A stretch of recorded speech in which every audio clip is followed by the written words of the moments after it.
Aquascape adalah sebuah seni menata keseimbangan tanaman dan ikan dalam akuarium. Namun kadang-kadang akan muncul hewan hama yang sangat mengganggu dalam aquascape kita. Hewan-hewan itu bisa merusak tanaman dalam aquascape atau menyerang anak ikan hingga mati. Nah, berikut ini adalah 3 jenis hewan hama yang sering muncul dalam aquascape, beserta cara mengatasinya. Yang pertama, cacing planaria. Planaria adalah jenis cacing pipih yang hidup di air tawar dengan ukuran kecil sekitar 0,5 hingga 1 cm.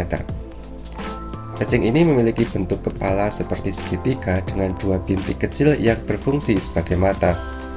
Namun mata planaria tidak bisa melihat sekitar, hanya bisa membedakan gelap dan terang saja. Telur planaria bisa terbawa dari tanaman air yang baru dibeli. Cacing ini akan memakan kotoran dan bangkai hewan dalam aquascape. Bila kondisi air kotor, mereka akan berkembang dengan cepat dan sangat mengganggu keindahan akuarium kita. Cacing ini tidak akan memakan tanaman dan ikan hidup, namun kehadirannya sangat mengganggu keindahan. Cacing ini sering bersembunyi dalam tempat-tempat gelap di akuarium dan akan keluar ketika mencium bau makanan. Mereka bisa diatasi dengan jebakan cacing menggunakan botol bekas yang diberi lubang-lubang kecil. Dalam botol diberi potongan daging, potongan ikan atau cacing kering. Botol tersebut kemudian dimasukkan ke dalam akuarium dan dibiarkan selama beberapa jam.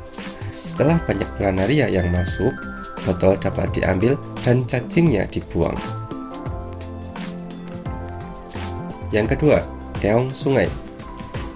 Keong sungai adalah jenis keong kecil yang berukuran 1 hingga 2 cm. Keong ini dapat berkembang biak walau hanya hidup seekor saja karena memiliki kelamin ganda atau hermafrodit. Telur keong ini berkelompok, terbungkus semacam jeli dan menempel pada permukaan tanaman atau batu. Telur keong bisa terbawa dari tanaman air yang baru dibeli apabila tanaman tersebut dipanen dari tempat yang tidak steril. Ketika menetas, ukurannya sangat kecil, ukurannya mulai dari 1 mm dan dapat tumbuh dengan sangat cepat dalam aquascape. Mereka akan memakan daun-daun tanaman yang masih muda dan lunak. Bila dibiarkan, tanaman air akan rusak dan berlubang karena dimakan keong rakus ini. Keong ini bisa diatasi dengan menjebaknya menggunakan timun yang diiris tipis-tipis dan dimasukkan dalam akuarium. Biarkan selama beberapa jam hingga banyak keong berkumpul di timun tersebut. Setelah itu, ambil timun beserta keong yang menempel dan dibuang. Ulangi cara ini hingga semua keong terperangkap agar akuarium bebas keong. Yang ketiga, hidra. Hidra adalah hama yang paling kecil ukurannya dibandingkan dengan planaria atau keong. Hidra dewasa hanya berukuran beberapa milimeter saja.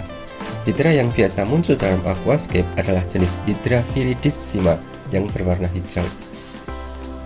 Mereka bersimbiosis dengan bakteri yang mampu berfotosintesis dalam tubuhnya. Hidra juga bisa muncul karena terbawa pada tanaman air yang baru ditanam. Mereka berkembang biak dengan membentuk tunas yang kemudian akan memisahkan diri dari induknya. Hidupnya menempel pada benda dan mereka memiliki tentakel yang dapat menjerat mangsa. Walaupun mendapatkan makanan dari bakteri di dalam tubuhnya, hidra kadang akan menyerang ikan kecil menggunakan tentakelnya. Dalam tentakel itu terdapat sengat beracun yang dapat membuat anak ikan pingsan atau mati. Untuk mengatasinya bisa diatasi dengan memelihara ikan sepat hias atau dwarf gourami. Ikan ini terbukti memakan hidra dan akan membuat akuarium bebas dari hewan menjengkelkan ini. Namun jangan mencampur sepat dengan udang hias, karena ikan ini akan memakan udang-udang kecil itu.